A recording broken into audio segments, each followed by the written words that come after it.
Hey there, welcome back to the vlog. Today I'm doing something that everybody else did 10 weeks ago. I'm unboxing my iPhone 10, or iPhone X 10. X 10.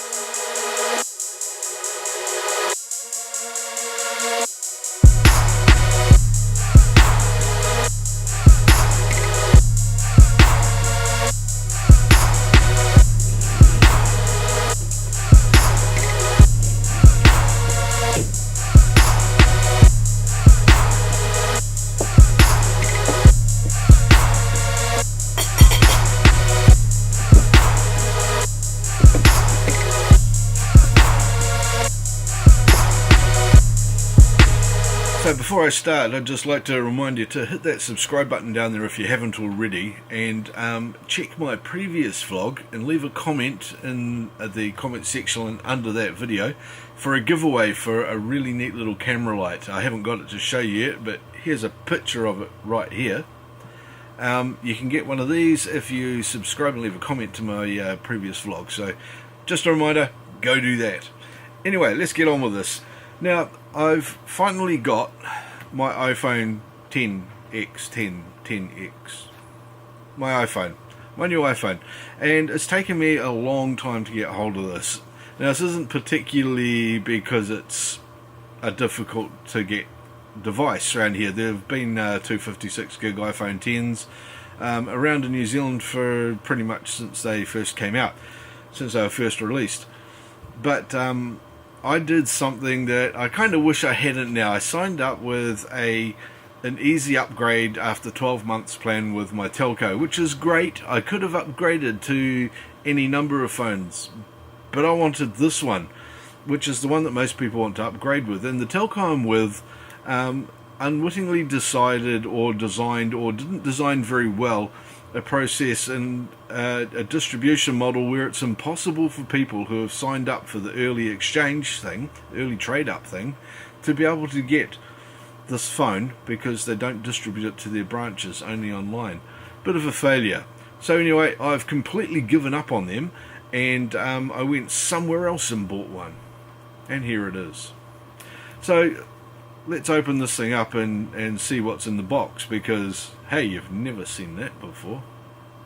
Now, there are plenty of people around that you could ask about whether I was much of an Apple fan, and I think it's fairly safe to say that generally the answer that they'd give you would be something along the lines of duh.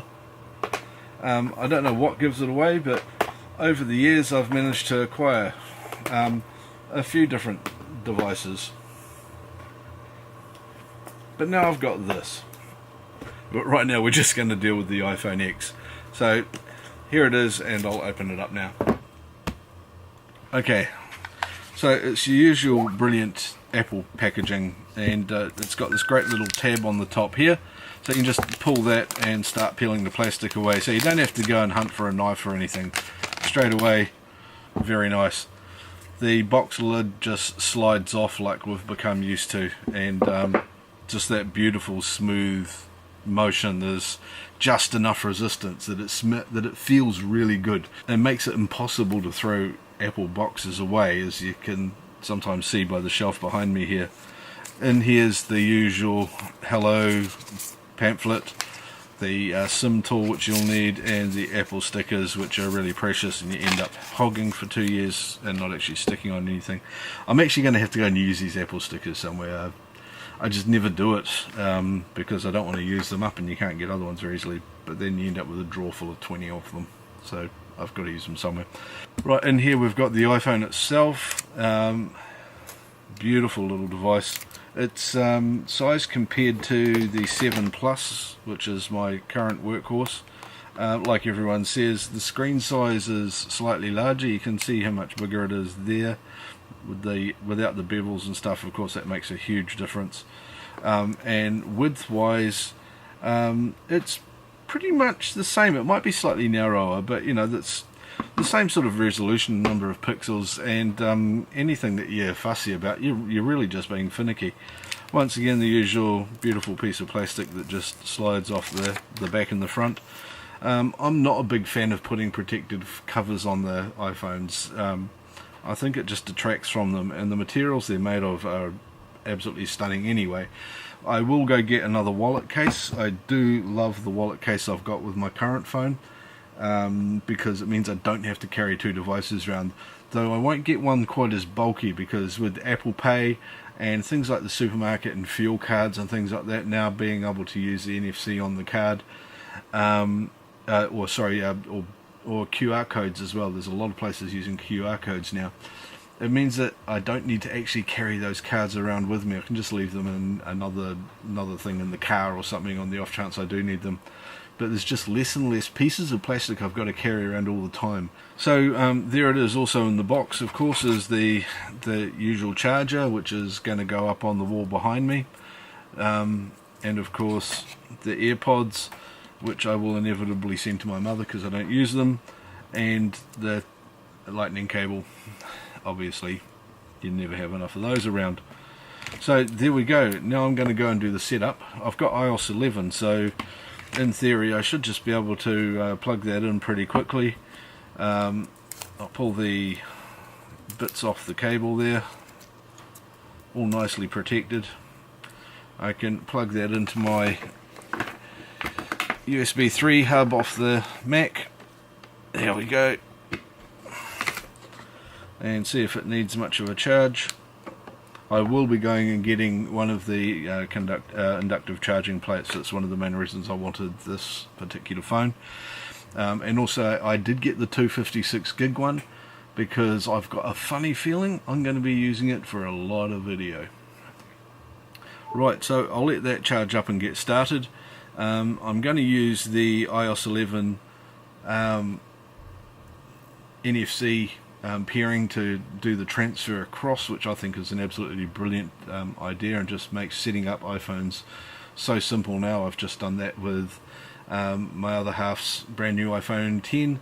I just got my father an iPhone 7, which to upgrade him from his 5S, and he's just able to do that same transfer on there. It was the first time I've been able to do something like that over the phone with my parents, and it just works smoothly without a problem.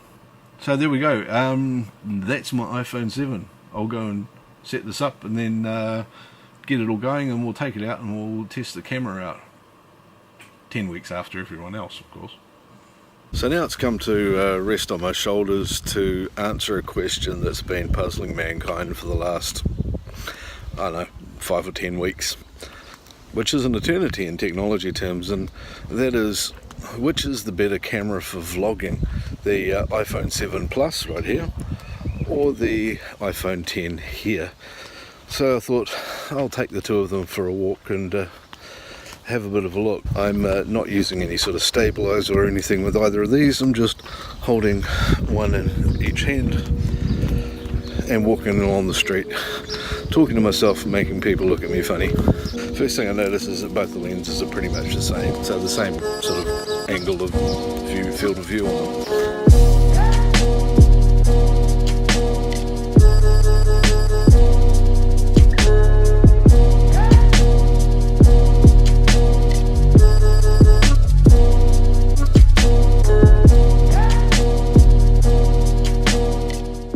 I should probably point out that it's close to 7 PM here in the middle of summer, so we're sort of getting those midsummer storms coming through, which happens in New Zealand just about every Christmas. It seems to be the time that we get due for thunderstorms and bouts of sporadic rain. Not that anybody minds, because we've also typically run out of water in the reservoirs at the time, so the rain is quite welcome for most people.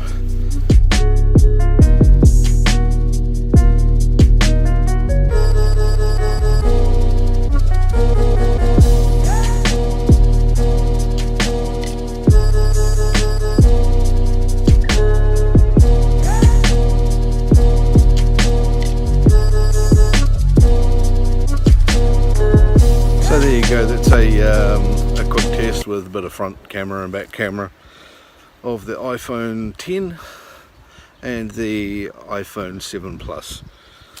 So I'm not too sure at the moment. I've only looked at the footage on the screens so far, of course, So getting them back to the studio, capturing what's on them, and having a better look is going to reveal some interesting stuff, I think, as you can tell by the fact that I'm constantly looking back and forth between the two of them. Right, let's get it back and have a look.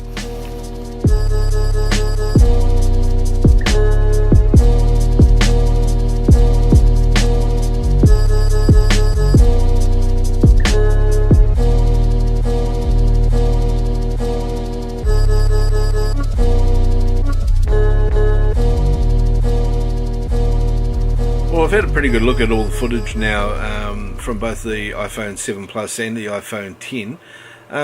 I think there are pros and cons to both lots of footage. The iPhone 7 Plus, just from that test, in that moderate light, seems to have a much richer image in places, but then again in other spots the iPhone 10 I think is picking up more accurate colour, and the image is a bit flatter at the top and bottom end, which makes it a slightly softer image to look at initially, but if you've been dealing with video footage for a while you realise that that's probably a good indicator that it's collecting better dynamic range, so it's going to give you space to clean that footage up and get more data and detail out of it. Where I see the iPhone 7 was occasionally not washing out quite as quick as the iPhone 10, especially in the highlights up in the sky. It was a very overcast sky.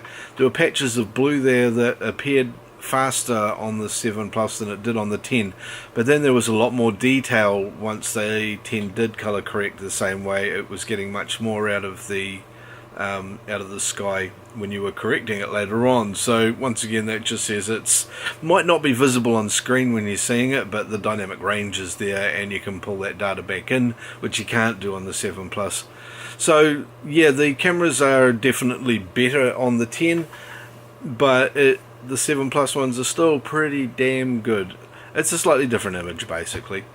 It's going to take a lot more testing for me to really find out the fine points and to go shooting in much different lighting conditions than I've had a chance to so far. But anyway, so that's my real quick, really late review on the iPhone 10 versus the 7 Plus.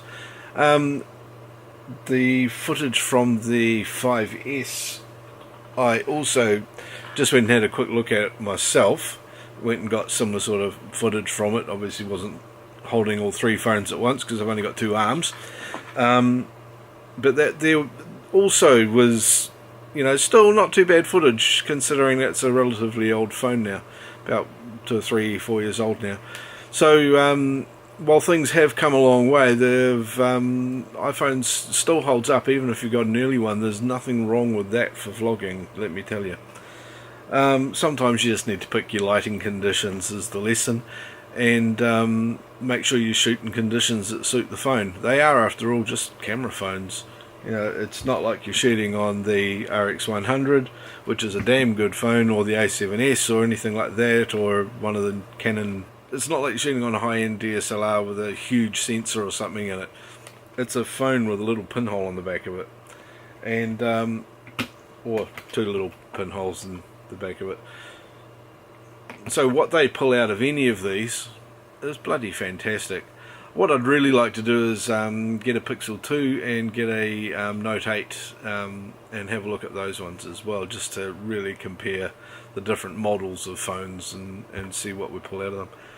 Anyway, that's all I've got for now. I'm going to go and start thinking about recording the next one of these and get some dinner, and maybe pour myself a glass of something to enjoy Christmas evening. So have a good evening.